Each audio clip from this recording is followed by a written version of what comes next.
guys, Thomas Jr. here, aka Mustached. I'm here to review the video game, Death Stranding. As per usual, if you end up enjoying this full review, then please feel free to like, comment, and subscribe. Also make sure to check out those links in the description. One will head over to my Discord, second to my Patreon, third to my PayPal. Any donations are greatly appreciated, and shilling will be retold at the end of the review. With that out of the way, let's get into the video game, Death Stranding. So obviously, I took a long break from Death Stranding to play some other games and interlude them, among other things, but the general consensus of how I do this is always the same: be as objective as possible, and for video games covering the story and gameplay separately. Death Stranding is indeed a unique experience in that I do believe that some of the gameplay aspects do hurt the story in a degree. However, again, I am here to be as objective as possible, so I will be covering things that while I didn't personally do in my playthrough, I am very aware of. There are things that are capable of to make the journey easier. So, let's get it underway. So, first, let's cover the story. The story is that in some post-apocalyptic future, Norman Reedus plays Sam, a porter, who is tasked with building America back up with these strange beached creatures known as BTs that give him chase, as well as mules, who are these people who are obsessed with deliveries, all obstacles in the way that you must either avoid or slip your way through or, knock out, whichever option to progress and make your deliveries from terminal to terminal as you head further west from the east side and cover all the links, building a bridge in the metaphorical and now literal sense of the word. So, I think it's pretty obvious that the story, as it progresses, plays a lot on, or overburdeningly so, plays on the word puns that can, or links that can be associated with wording that is used in this game, as well as having a lot of its progress in terms of its story not really take place that often.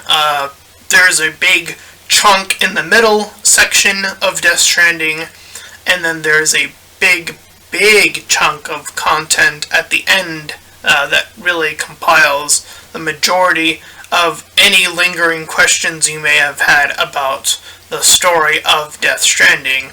In between those segments, however, I do think that the progress, regardless of how big and useful the tools can be, is still quite daunting regardless.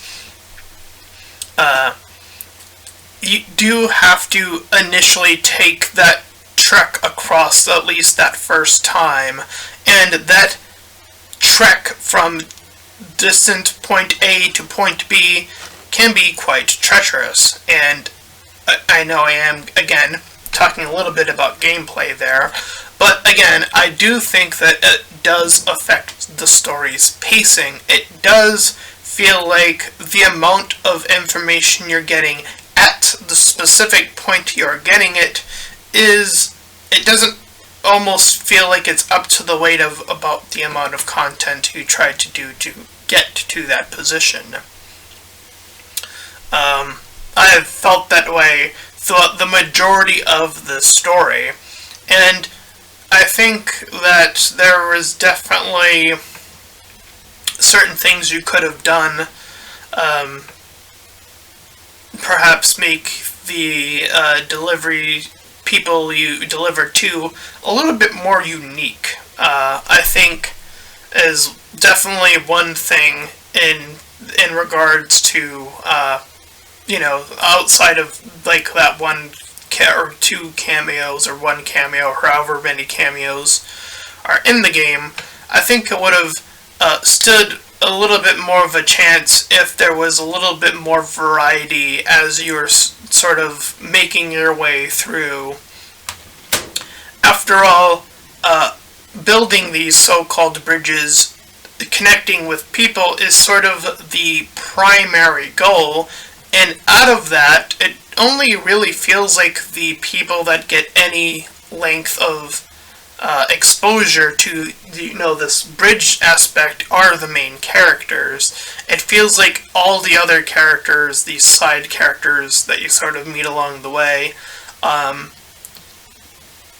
almost consequentially so, aren't unique enough where it's like, well, I'm building a bridge for everyone. It feels like that should be the game's core aspect, and in that regard, that's why I feel like every character's personality should shine through a lot more as you're making these deliveries. It should feel like it's worth it to do those deliveries outside of just, oh, you can get some upgrade equipment here. There needs to be something more, and I feel like that is a big missed opportunity in regards to as you're making your way through trying to get to the next big story block in this video game. Now, I will say, in regards to the story blocks themselves, I would say the ending block is way more significant than the middle block of the amount of information you are given. There is so much dumped on you at the end. It feels like that section could be its own movie. That is how much content worth of story you are bombarded with at the end, and I do feel like there is something to be said about that. Is placement is important, and I do want to say that to people who may want to, write their own stories, because when I'm reviewing stories or video games now, throughout them, if you haven't noticed before, I am more and more often trying to tell other people, this is how you can improve the work, because I want to see other people improve their work. I don't want to see people make these types of mistakes, and as a consequence, have people be frustrated that they did that much of the legwork. And again, it's almost like a compulsive feeling of like, I did this much, and while again that block is still significant, it doesn't feel proportional to the amount of legwork you did. So I feel like more so integrating the personalities, and as well as the other aspect, I feel like the level design could have been a little bit more varied as well.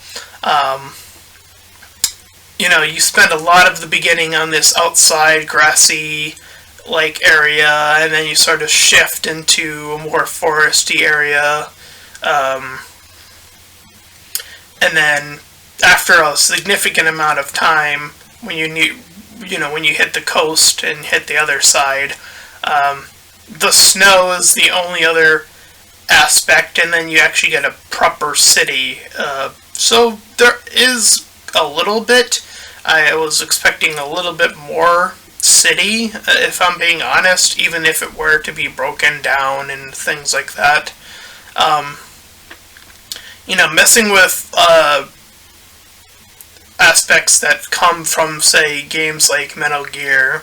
I was suspecting when I was first starting it for the game to be very much in that vein of you're sneaking around more and more buildings to avoid these beached creatures, and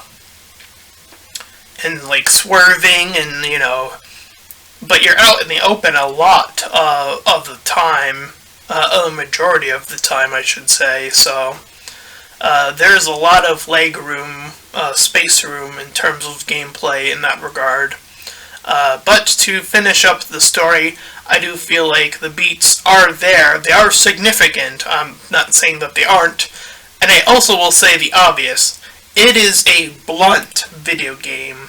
The amount of things that connect to other things is quite literally made in the dialogue as this thing, and the character's dialogue will say, this thing is like this thing, and there's a lot of that is happening. So if you are not a fan of someone who likes these types of connections,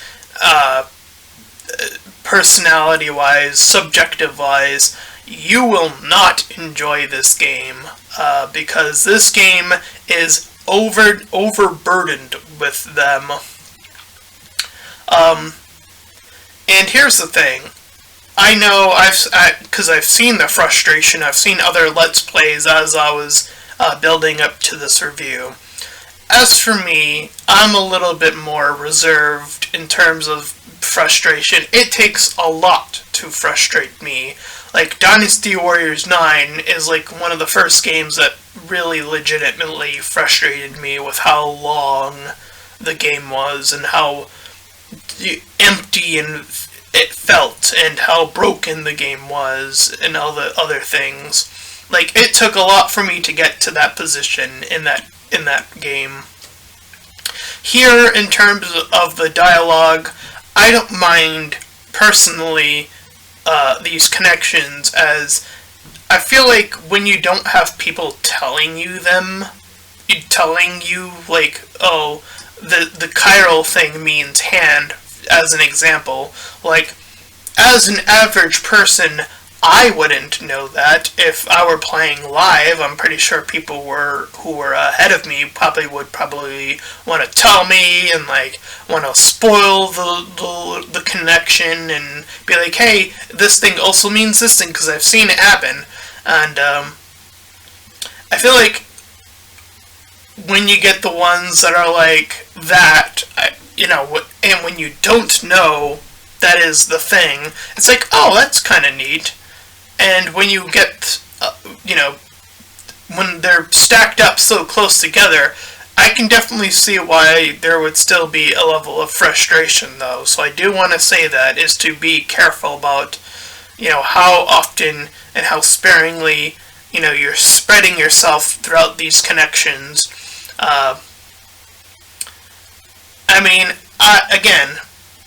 I understand the point of it. It's to be very direct. It is all building to the theme. Like, every single word is building to the theme. So in that way, there is a certain level of fascination I personally have with it. On an objective scale, there is still quite a fascination, but again, just the pacing and distance between them could probably be a bit better handled. Not stacking them all at the end would probably help a lot of, like, if you're being bombarded with them.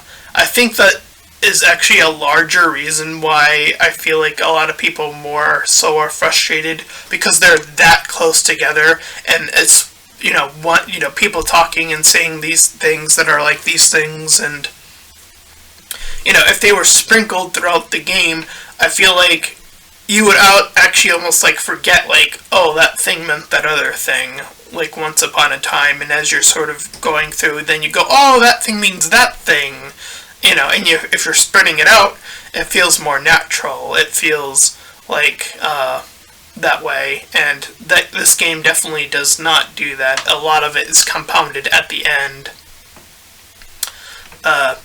So, just in case people aren't thinking that I didn't understand the story, it is figuratively and literally about building bridges to save America. And the female character is a separate entity that is like that exists. She is Lady Liberty. I know that I am actually shocked that they have never used the phrase Lady Liberty in this entire game. Like, that would have been like a one where I was like, yeah, that makes sense that they would use that as a pun or something. So, Lady Liberty, or Bridget America Strand, as she is called, as well as other names like Amelie, is literally the representation of America. So, America gets cancer in the beginning of the game, and it is up to you to burn that cancer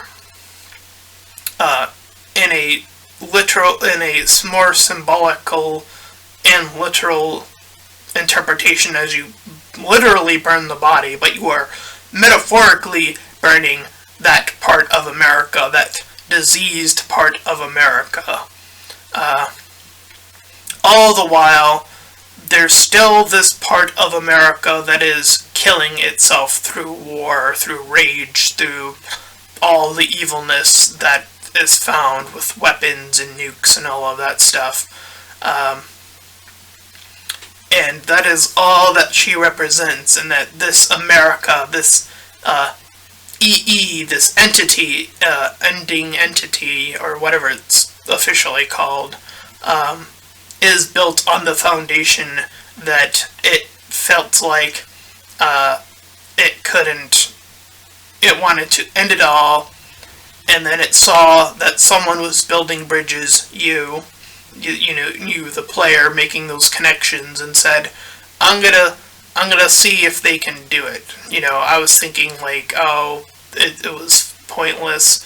We build the bridge babies, which are representative of like the newer generation of people, sacrifice them to make the world a better place.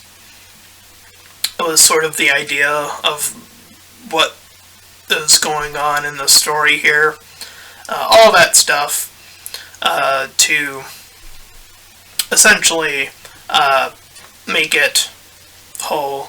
And again, there are other things that you can obviously point to from the moment you see them, like the 5 entities you see in the sky in the trailer, and everyone's like blown away when they see it in the trailer, and it's all quite mysterious. And then as the game unravels, they keep talking or bringing up the 5 extinctions throughout the story.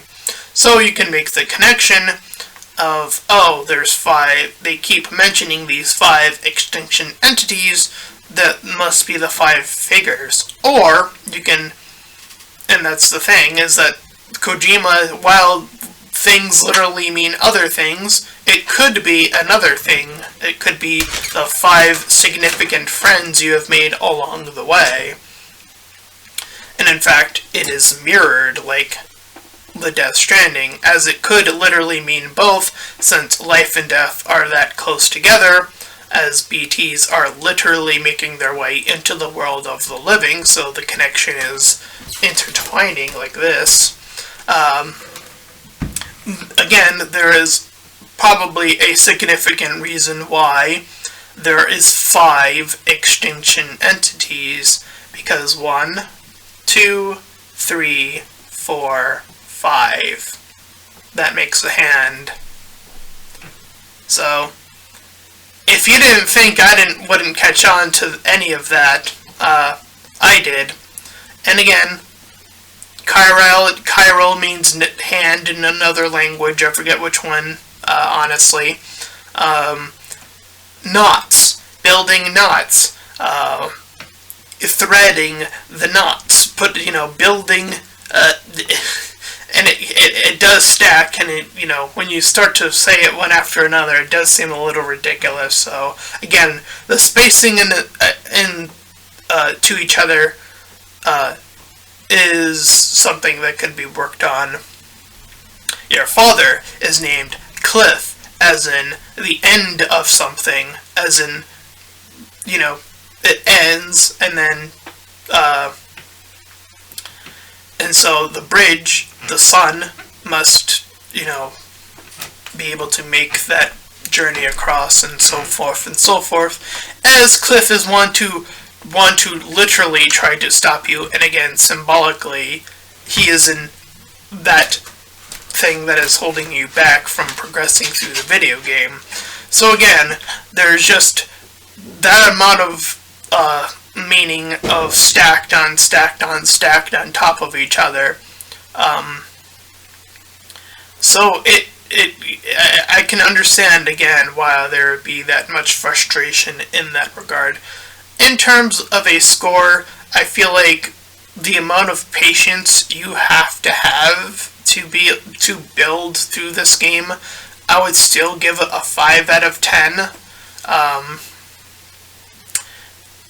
And I would push for a 6, explicitly only because of the ending, one of the ending performances from Die Hardman.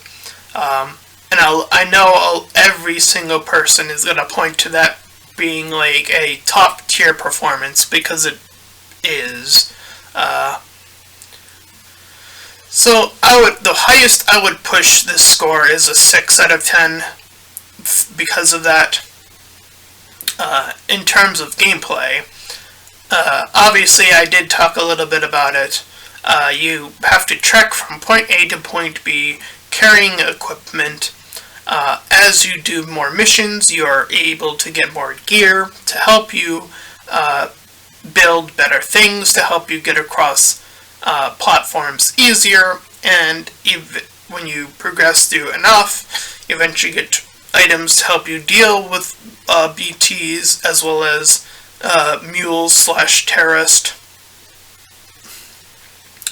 So for every frustration, there is, technically speaking, a way to make it significantly easier. Now, admittedly, I kind of rushed through just doing the main story, like Orders for Sam exclusively on my playthrough, and unfortunately, there does feel like there's a heavy emphasis on it definitely comes across that way, or did for me, is like, if you only do that, you will be punished by the game being significantly harder, because you won't have as much gear, you won't have the bigger upgrades that'll help you eventually, like, literally zip line across the second country like this, or, building the roads in that second area to help you drive across easily. Like, these are things I did not focus on, because, again, I was mainly focused on if it was a part of the mission, if the road, if building the initial road was part of the mission, then that's all I did up to, and then I progressed to the next story beat. Whereas, again, I feel like this game is almost dictating that you will be rewarded only if you play a certain type of way. And I feel like that is actually a hindrance to the video game, as much as it's building equipment to help you ease through it. I feel like there should be enough to help you get through just focusing through a game in general. I don't know. The equivalent of, like, how much it should be for how much, I'm gonna say it. Of course, I am reviewing the just Death Stranding, not the director's cut. The combat in this game, like hand-to-hand combat, because I didn't understand how much easier I could have made it on myself, is still pretty bad. Sam, as a character, is not a fighter, so you're not getting the CQC that you're used to seeing from, say, like, Metal Gear games, which can definitely make it very frustrating when, again, these enemies have gear that can, say, take away your equipment or, beat you down eventually, and if you don't know how, I went through the entire game not realizing how effective the little rope / strand rope that they gave you at the beginning of the game actually is. And I think that's a part of the gameplay's fault, is that it sort of presents it early on, and then it kind of really doesn't say, like, oh, like, that there's that option, available. So there is definitely a lot of openness in that regard of, like, the game's not going to hold your hand in that way. It will hold your hand in terms of getting to a location, but it's not going to help you beat a mule guy with, your strand or whatever. So, there's that. Getting around BTs is also quite the obstacle.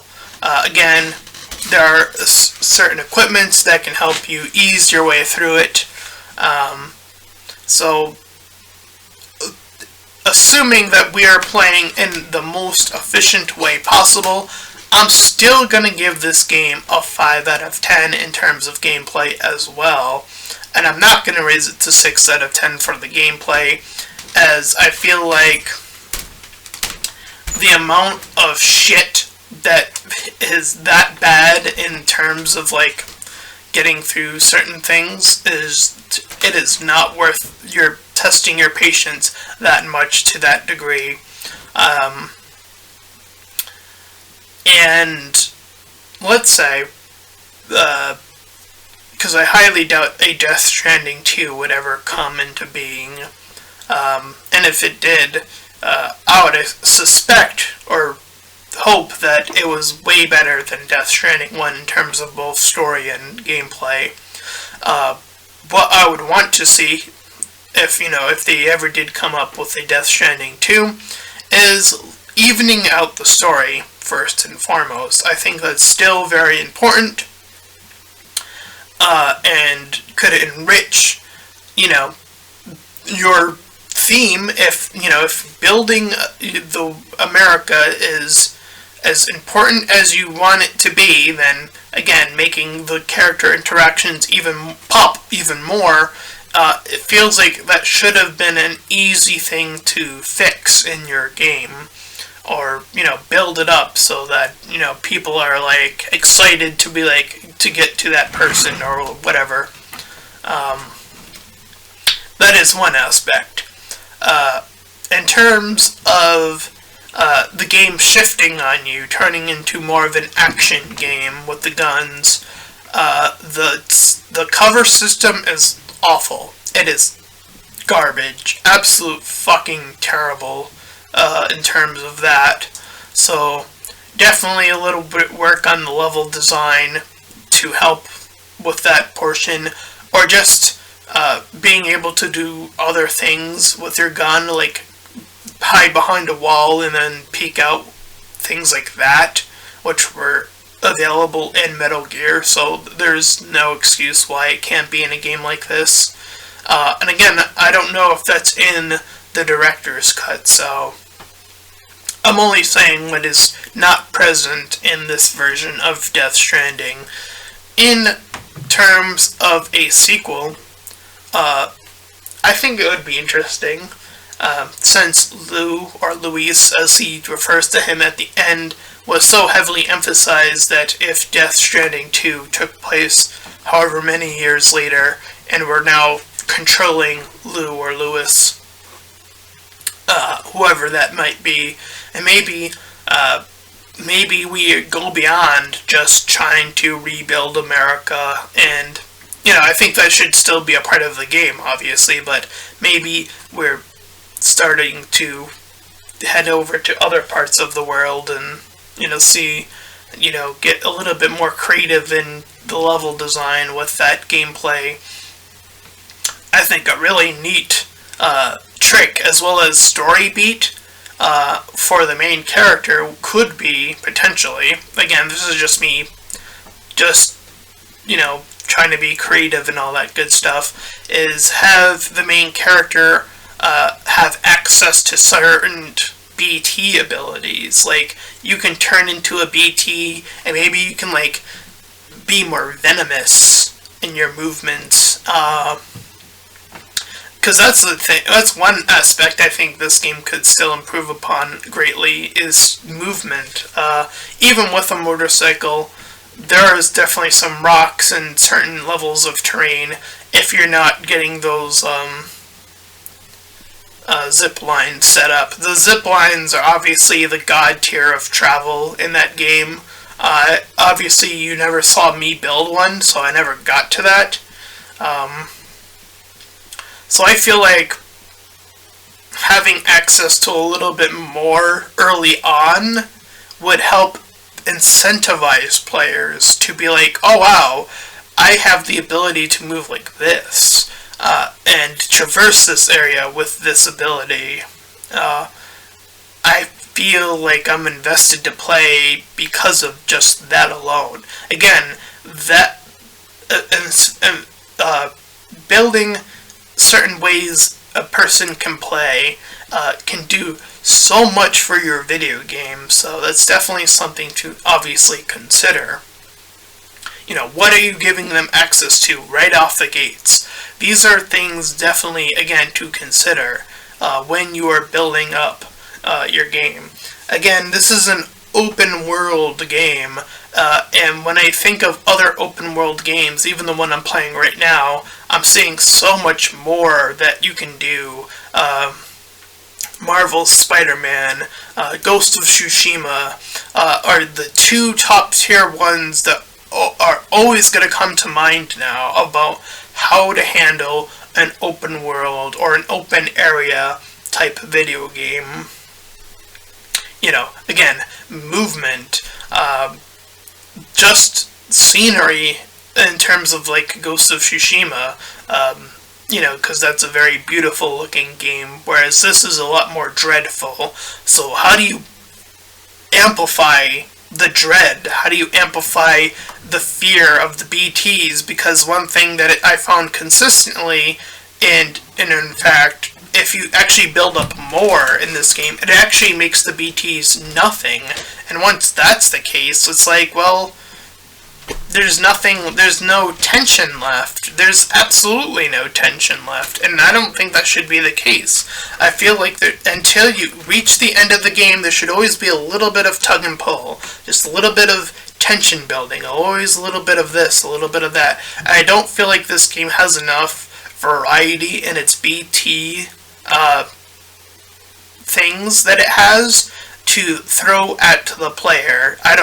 Three, outside of the normal one you see, which is the normal typical ghost, I don't think 4 enemy types, 5 if you count mules, is enough for this video game, quite frankly.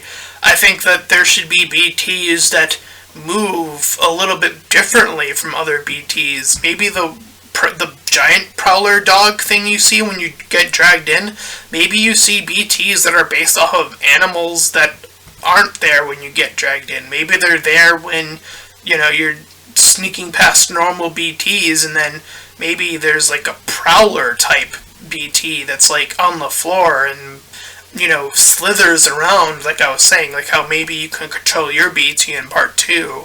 Like, different things that, like, makes you think of, like, oh, I can't go around the same way over and over again. I have to think of a new strategy. I have to develop the way I'm thinking about getting across this instead of doing the same thing over and over and again without... And again, it's only going to be less if you do more.